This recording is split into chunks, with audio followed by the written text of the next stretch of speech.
As the sun rises on day 24 of the federal government shutdown, now the second longest in U.S. history, let's take some time to talk with Arizona's junior U.S. Senator, Ruben Gallego. Thanks for taking time with us, Senator.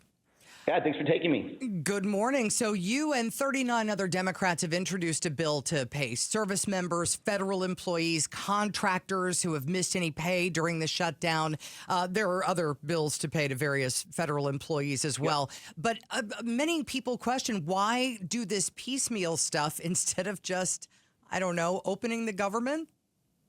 Well, number one, what we don't want to do is see federal employees hurt while we are trying to figure out exactly what we're going to do to fund 24 million people and their ability to actually buy health insurance. And we don't like that this is being selectively used as a tool by the president in terms of hostage taking. And so the best thing we could do is make sure that everyone, all government employees, no matter who you are paid through this shutdown right now. And that's why this is the cleanest version of a bill that we think should work for both sides, but unfortunately they didn't even give us an opportunity to debate it, and they shut down the vote right away. Former Republican Congressman Matt Salmon told me on the AZ Political podcast that the Obamacare healthcare exchange subsidies that the Democrats want in order to reopen the government were started during COVID, and it was strictly because of COVID that the subsidies began in the first place, and it's been extended. And a lot of the Republicans are not like, no, because there are folks making, 5-6 times the poverty level that are getting these subsidies. And a lot of people feel that's excessive. Doesn't that seem a little too excessive? And are the Democrats willing to bend on those numbers in order to get the government open again? We've said that before, and Matt knows that we've said this repeatedly, that we're here to negotiate. We understand, listen, we're not in charge. The Republicans are in charge of the House, the Senate, the White House. They could end this right now, but, they want to go through the process. That's fine. And we understand that when it comes to these, extensions, that we are going to have to negotiate. We are going to have time limits. We're going to have, income limits. Totally willing to do that. But the median Arizona person that's on the ACA is going to see their insurance premiums double. Not the person making $200,000, $300,000. The person making $50,000. Average family of four is going to have their premiums double, almost $3,000 or $4,000 a year. That's not the 300,000, 400,000 people they're trying to distract you with. That's a family that's making $70,000 a year. And it's all going to start November 1st. And if we don't get this done by December 1st, these poor people are going to have their insurance rates premiums locked in for a year, or some of them are just going to walk away from having insurance altogether, which makes us all end up paying more in terms of our insurance premiums. Now, there's a letter to Agriculture Secretary Brooke Rollins. You and other Democratic senators said you were disturbed that the USDA has told states to stop processing SNAP benefits for November, and surprised that Rollins said the program will run out of money in 2 weeks. I'm quoting there. That letter also says the USDA has tools which could keep paying those benefits through November. What tools are you talking about? There's a lot of reserve funds, and there's a lot of funds that have been given to them, and they have within their treasury that they can do this. This is, again, the president trying to hold hostage everyday Americans, because he doesn't want to deal with the fact that there is going to be 24 million Americans are going to have their insurance rates premiums doubled. And he hopes that he could just basically scare us and other members of Congress into voting for a bad bill that will reopen government but not actually deal with the insurance premiums. So there's a lot of things that could be done. And also, let's note one more thing. Right now, inflation is going through the roof. It's at 3%. Today was reported inflation is now at 3%. Food, for those that grocery shop, I have 3 kids, a family of 5, and I go grocery shopping, is tremendously expensive. And now this administration is going to cut off food stamps, which is going to hurt both the people that are on the food stamps, but also the farmer and the grocery retailer. This is not the time to play around. Let's find a deal that keeps government open and make sure that we keep insurance premiums low for the hundreds of thousands of Arizonans that are really depending on this.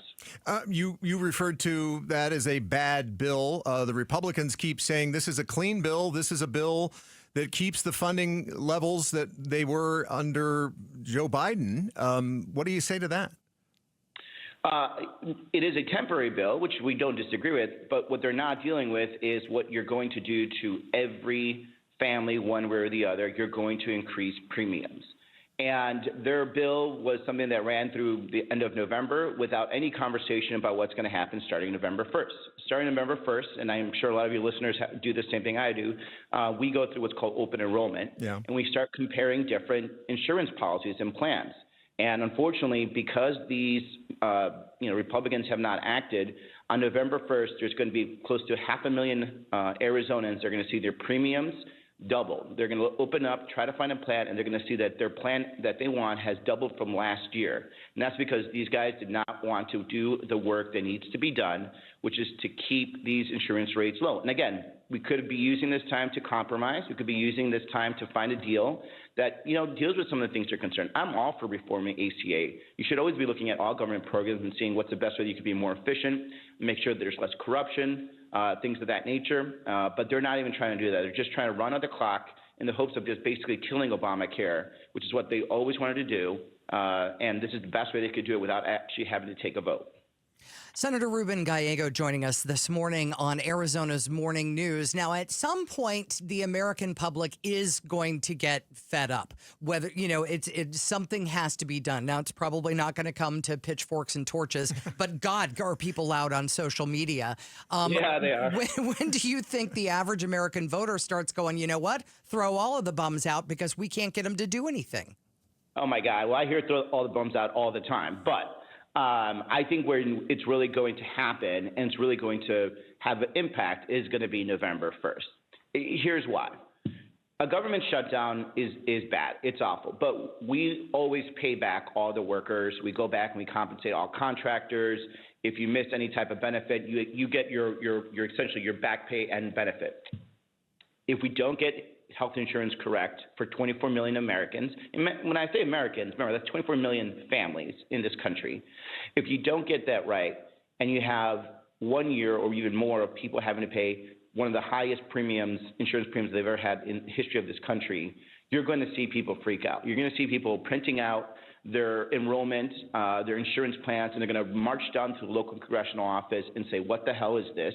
Why aren't you dealing with this? I cannot plan for this in my life, because most people cannot take more than a couple $100 change in their family budget. There's going to be Arizonans, they're going to see their insurance premiums increase somewhere between $300 to $1,000 a month. I know one man, for example, that I spoke yesterday with, Mr. Gomez, who is, has him and his wife are very successful, private individuals. They're entrepreneurs. They have a son, unfortunately, that has a lot of special medical needs. They pay on the market for health insurance, so they don't have to be on Medicaid. If they don't have the extension of their subsidies, their insurance premiums right now, which is $3,400 a month, will likely double to more than $7,000 a month. This does not have to happen. I just don't believe a lot of senators and members of Congress actually buy health insurance, so that they don't understand what's about to hit millions of Americans, and they're going to be really, really ticked off come November 1st. All right. We are talking with Senator Ruben Gallego of Arizona, and we got to change the subject because I don't know about you. I'm a little tired of talking about the shutdown. So you had admitted to the New York Times, I was just reading a big article, a big interview you did with them, that you believe Donald Trump secured the border. And you said, and I'm quoting here, that's a good thing. It's a value to this country that we have the lowest amount of illegal immigrants crossing the border right now. But you said that needs to be followed up with some action items. What are those? Yeah, I think it's nothing that I haven't said before. Right. And I think it should be the goal of the Democratic Party to stop illegal immigrants from crossing the border into the United States. It should always be the goal of the Democratic and in general the country, right? I think that's a value that we want. It doesn't mean, though, that we don't want immigration reform for those people that are here.